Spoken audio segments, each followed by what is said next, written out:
ওনাদের দেখে আপনাদের মনে এখন প্রশ্ন যাচ্ছে যে ওনারা কোন দেশের পোলা? হ্যাঁ হ্যাঁ হ্যাঁ, ওনারা বাংলাদেশেরই পোলা, তাও আবার সিঙ্গেল। সিঙ্গেল ভাইয়াদেরকে বলতেছি, আপনারা জীবনে কি করলেন? কিচ্ছু না, কিচ্ছু না, কিচ্ছু না।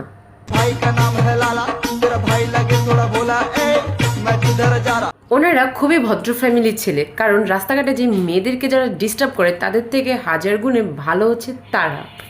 বলেন কি?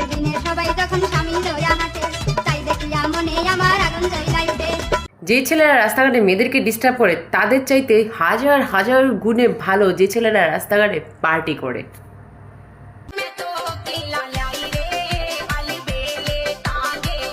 যারা এইভাবে নাচানাচি না করছেন এখন পর্যন্ত ঈদের মধ্যে, তাদের ঈদ কিন্তু একটুখানিও হয় নাই। আপনারা তাড়াতাড়ি নাচানাচি করেন, তাহলে আপনাদের ঈদটা পূর্ণ হয়ে যাবে। কথা কি ক্লিয়ার না ভেজাল আছে?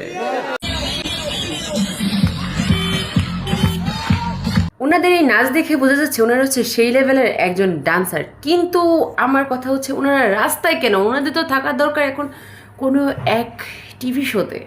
সঠিক বলেছে, একটা উজ্জ্বল প্রতিভা, নক্ষত্র।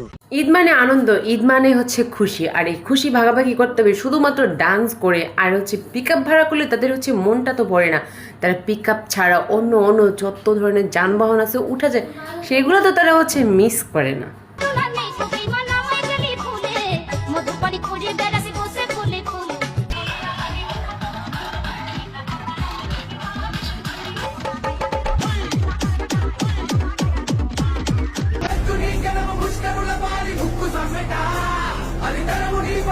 ওনাদেরকে দেখে মনে হচ্ছে যে ওনারা ঈদ উদযাপন করার জন্য রাস্তাঘাটে নামেনি, ওনারা হচ্ছে প্রতিযোগিতায় নেমেছে কে কার চাইতে কোন রকমের গাড়ি নিয়ে কত ধরনের ডান্স দেওয়া যায় সেগুলো। তার এই প্রতিযোগিতা থেকে মেয়েরাও কিন্তু বাদ পড়েনি।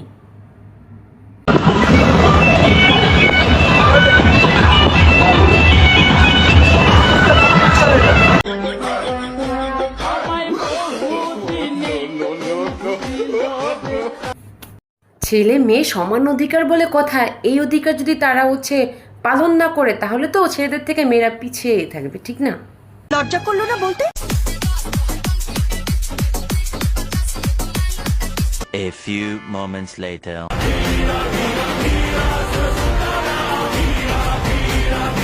তেমন কিছু আবার আপনারা ভাইবেন না। আমাদের বাংলাদেশের সেনাবাহিনী তাদেরকে একটুখানি আদর যত্ন করতে চেয়েছেন, কিন্তু তারা আদর যত্ন না খেয়ে পানিতে লাফ দিয়েছে। বলেন এটা কোনো কথা?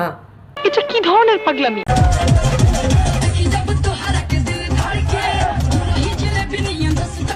আরে আরে ও আপু, আপনি এই গাড়িতে কি করতেছেন? আপনি ওই গাড়িতে চলে যান, আপনাকে ওইখানে টানতেছেন, যান।